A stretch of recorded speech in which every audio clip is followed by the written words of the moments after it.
Hey everybody, today we're going to be doing a review of the Maisto Drift RC car. It also comes with a really cool little controller, as you can see here. This is designed to give you hours and hours of driving fun indoors on smooth surfaces like tiled floors or hardwood floors. And I must stress, this is an indoor car. Well, you can use it outdoors, but I would recommend you use this as an indoor remote controlled car. And it's very fast. And it's a lot of fun. Again, the wheels are soft or smooth, designed to give you that maximum drift effect. And you or your little kid can play with this for hours. So let's go check it out. So here's the Maisto Monster Drift RC remote controlled car. This is suited for children 8 and up. So when I say 8 and up, this also includes young adults like myself who are into these kinds of things.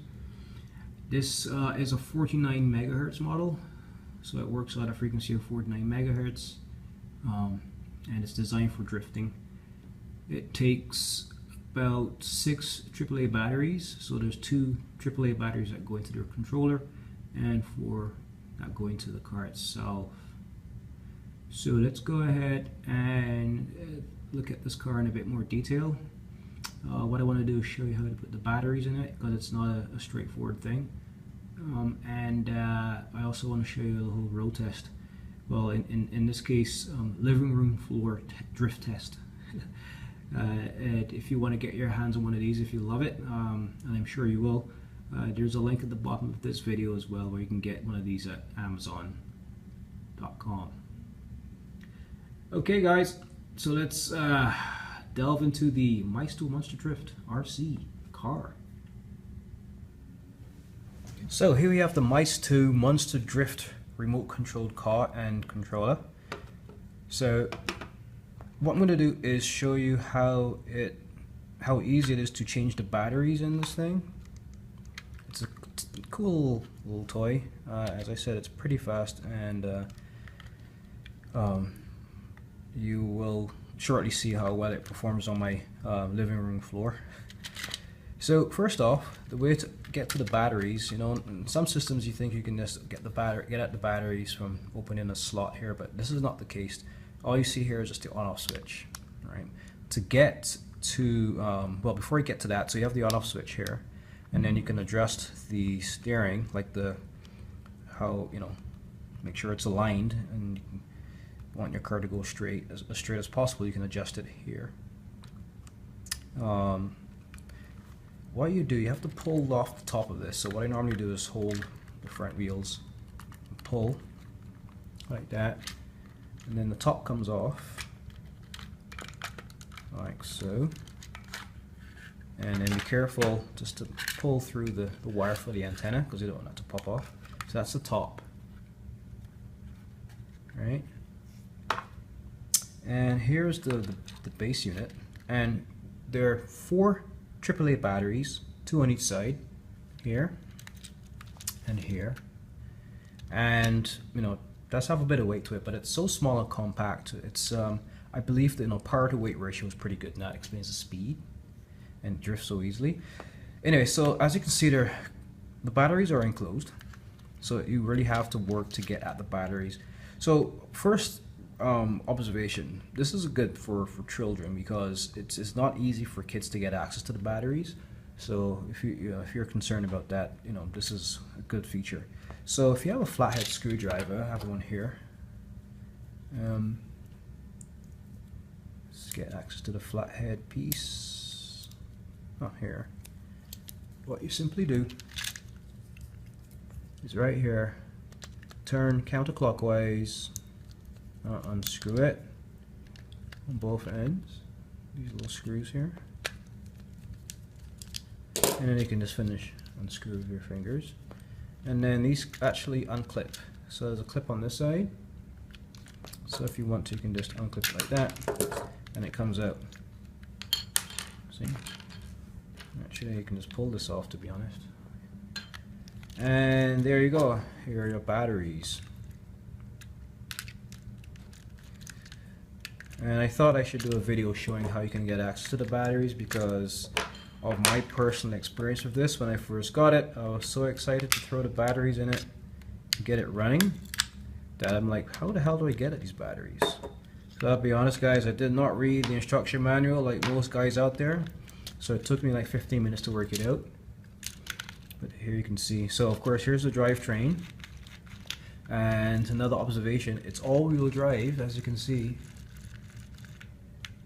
right? And you have full steering, and you can adjust the front wheels, on-off switches here, and that's it.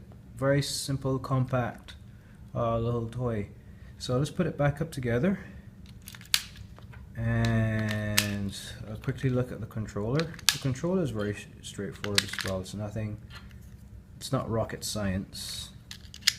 And then speaking of rocket science, after I put this together and I show you the controller, let's have a high-speed drive on my living room floor. Now, word of warning, I have not driven a remote control car in a while, so I'm a little rusty, but I just want to show you the fun that you can have with this toy. I do have a link at the bottom of this page where you can get your hands on one of these off the Amazon website, and you have it shipped to you ASAP, as soon as possible. So always remember, be careful with the antenna. You don't want to break this off. Good news is there are a couple of screws here that you can undo to get access to the printed circuit board underneath here. So if, God forbid, you pull this out, you should be able to solder this back onto the board. But, you know, I doubt you would need to do that if you're careful with the antenna. Putting it back, just reverse, so there's a little slot in the back. Put that, make sure the slot's aligned, and then you just pull the front lip and it should clip into place. It doesn't look right, something's wrong here. Yeah, I haven't clipped it properly. So let's do it again. I want back to the in. There you go. And just push the front down. Clips right in place, and it has that nice low profile look. Looks like a nice little rally car, nice little drift car with the white rims. Okay, so that's the car. The controller is your, just like your, the modern controllers today. It's a cheap version, dumbed down version of your trigger controller. So you have your front and backward control here, and then you can turn this to steer it left and right. And as you can see, it's spring control, goes back into place. And what I love about this is the antenna is very flexible. It doesn't break, and you don't take an eye out with this thing. So that's your Maisto Monster Drift car and controller. Let's go and do a speed test and drift test. One last thing I forgot to mention. In order for it to drift well, and that's why I recommend you drive this on a soft surface like this. So if you have a tile floor or wood floor, the wheels are very smooth. They're not rubber. They're not rubber. So it's designed, because it's designed for drifting. But you can put this on a carpet or on a rubber surface, and you can just have a normal drive experience, which gets pretty boring after a while. I find I can spend lots of hours drifting this thing on the floor, while on the phone with someone or something if I have nothing better to do, which is very rare because I'm a full-time dad and engineer as well. So so that's another point to note. So that's the review of this in more detail, and now let's go and do a drive test, or should I say drift test. Where's my helmet?